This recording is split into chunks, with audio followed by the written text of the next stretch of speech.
नेतृत्व का कोई झगड़ा नहीं है। देखिए, ये भजन मंडली तो है नहीं, सियासत है। वसुंधरा जी पार्टी के सम्मानित नेता हैं, राष्ट्रीय उपाध्यक्ष हैं। इसके पीछे कोई सियासी षड्यंत्र है, कौन लोग होंगे ये तो पता लग जाएगा, समय बता देगा। देखिए, मैं बिल्कुल महत्वाकांक्षी नहीं हूँ। मुझे जो पार्टी आदेश देती है वही काम करता हूँ। मेरी पहली प्राथमिकता है कि अध्यक्ष के नाते पार्टी चुनाव जीते, पार्टी यशस्वी हो, और उसके बाद भारतीय जनता पार्टी का आलाकमान जिसको तिलक लगाएगा हम उसको स्वीकार करेंगे। अगर वसुंधरा राजे की सीएम कैंडिडेट होंगी तो आप लोग सपोर्ट करेंगे? मैंने कहा ना कि नाम की और किसी वर्ग की आवश्यकता नहीं, कोई भी होगा, कोई भी होगा।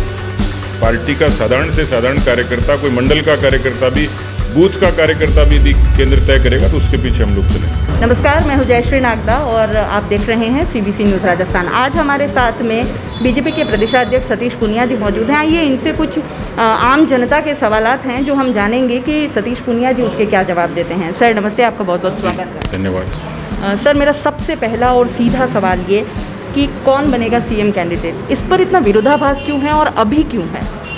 ये सब मीडिया और सोशल मीडिया की एक प्रायोजित सी उपज है। पार्टी के प्रदेश प्रभारी ने बहुत स्पष्ट कर दिया, जिम्मेवार व्यक्ति हैं, राष्ट्रीय महामंत्री हैं, सांसद हैं और प्रदेश के मसलों को उनको देखना है।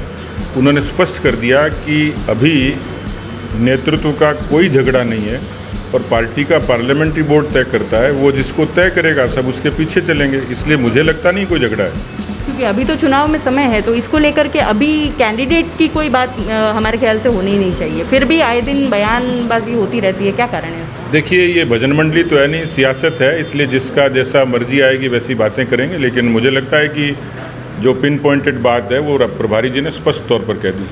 आए दिन अखबारों में भी ये खबरें आती रहती है सर कि पूनिया जी ने ये कहा है वसुंधरा राजे जी के पूर्व मुख्यमंत्री जो हैं उनके लिए, या कटारिया जी के द्वारा कुछ बातें कही गई हैं, वसुंधरा राजे ही पॉइंट पर क्यों होती हैं? वसुंधरा जी पार्टी के सम्मानित नेता हैं, राष्ट्रीय उपाध्यक्ष हैं और पार्टी उनकी अपनी भूमिका में उनका उपयोग भी करती है।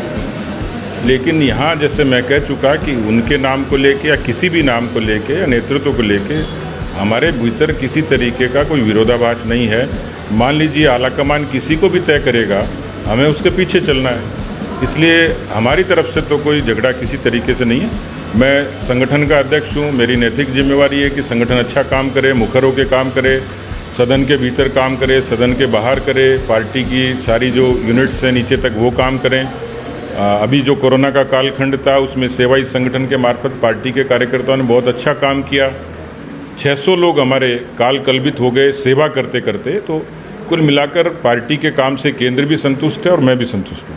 बीजेपी में ही 22 साल पुराने आपके एक लेटर को वायरल किया गया है, ये कहा जा रहा है, और उसके ऊपर कई सारे जो है बयान आने, जैसे कि राज्य समर्थक जो रोहिता शर्मा जी हैं उनका भी ये कहना है कि जो अनुशासनहीनता की पराकाष्ठा खुद पार कर चुके हैं वो क्या किसी को सीख देंगे, क्या कहेंगे इस पर आप? देखिए, मुझे लगता है कि एक तो 22 साल का पत्र इस समय सामने आना, क्योंकि 22 साल के बीच में बहुत कालखंड हो गया और मैं बहुत जिम्मेवार वाले पदों पर रहा, चुनाव भी लड़ लिया, पार्टी में भी 4-4 बार महामंत्री रहा। तो इस दौरान किसी को ऐतराज़ क्यों नहीं और आज ही क्यों हुआ? पहली बात तो पत्र कहाँ से आया, क्योंकि वो पार्टी का अंदरूनी पत्र था और मेरी पार्टी के कुछ मुद्दों पर नेताओं से कुछ बातचीत थी, मतभेद था, मैंने पार्टी के मंच पर रखा। पार्टी के लोग नेता मेरी बात से संतुष्ट हुए और उसके बाद मुझे तत्काल बाद पार्टी ने राष्ट्रीय कार्यकारिणी में, उसके बाद युवा मोर्चे के पंजाब के प्रभारी के तौर पर, सभी मोर्चों के संयोजक के तौर पर 2004 से लगातार 14 तक मैं पार्टी का महामंत्री रहा और उसके बाद पार्टी ने मुझे प्रदेश का अध्यक्ष बनाया। तो पत्र में कोई बातें वाजिब नहीं होती, पत्र में यदि कोई बातें आपत्तिजनक होती, पत्र में यदि कोई संगठन विरोधी होती, अनुशासनहीनता होती, तो शायद पार्टी इनसे पहले गौर कर चुकी होती। इसलिए मुझे लगता है कि इसके पीछे कोई सियासी षड्यंत्र है कि किसी व्यक्ति को, काम करते हुए व्यक्ति को विचलित कैसे करें, टारगेट कैसे करें, और ये उनकी एक कवायद है। लेकिन मुझे इससे कोई फ़र्क नहीं पड़ता, मैं पार्टी का कार्यकर्ता हूँ। पत्र में भी जो बातें कही वो पार्टी के कार्यकर्ता के नाते कही थी, अभी भी कार्यकर्ताओं का हक रखता हूँ, कार्यकर्ताओं का प्रतिनिधित्व करता हूँ, करता रहूँगा। किस पर संदेह, कौन कर सकता है षड्यंत्र आपके खिलाफ?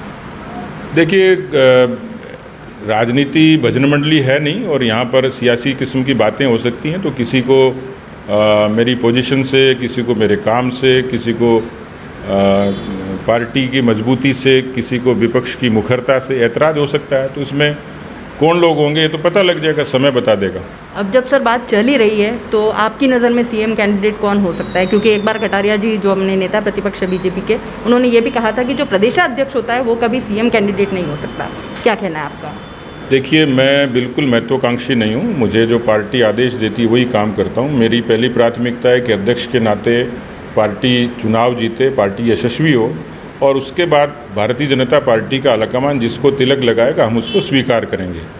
इसलिए इसमें व्यक्ति का, जाति का, वर्ग का कोई प्रश्न ही नहीं है। हमारा आलाकमान सक्षम है, कांग्रेस की तरह ढुलमुल नहीं है।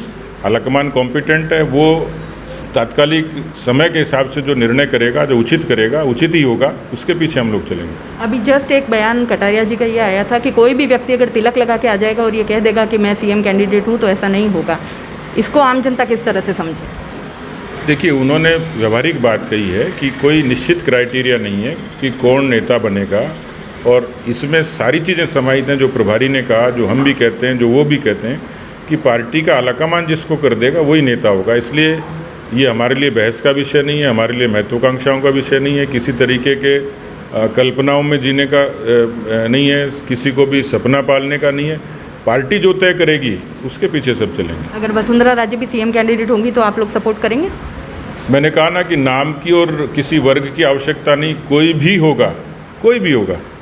पार्टी का साधारण से साधारण कार्यकर्ता, कोई मंडल का कार्यकर्ता भी, बूथ का कार्यकर्ता भी यदि केंद्र तय करेगा तो उसके पीछे हम लोग चलेंगे। बीजेपी प्रदेशाध्यक्ष सतीश पुनिया जी हमारे साथ, इसी तरह जनता के हित के सवाल हम करते रहेंगे और जवाब आप तक पहुंचाते रहेंगे। कैमरामैन मिनास के साथ Jayashree Nagda, CBC news. CBC news Rajasthan की यह खबर आपको कैसी लगी, नीचे कमेंट करके जरूर बताएं। अगर आप YouTube पर देख रहे हैं तो सीबीसी न्यूज़ का चैनल सब्सक्राइब करिए, पास में दिख रहे बेल आइकन को भी दबाइए, ताकि जब भी हम आपके लिए कोई खबर, कोई जानकारी लेकर आए तो सबसे पहले आपके पास नोटिफिकेशन पहुंचे। अगर आप फेसबुक पर देख रहे हैं तो सीबीसी न्यूज़ का पेज लाइक करिए। अगर आप इंस्टाग्राम पर देख रहे हैं तो आप हमें फॉलो कर सकते हैं।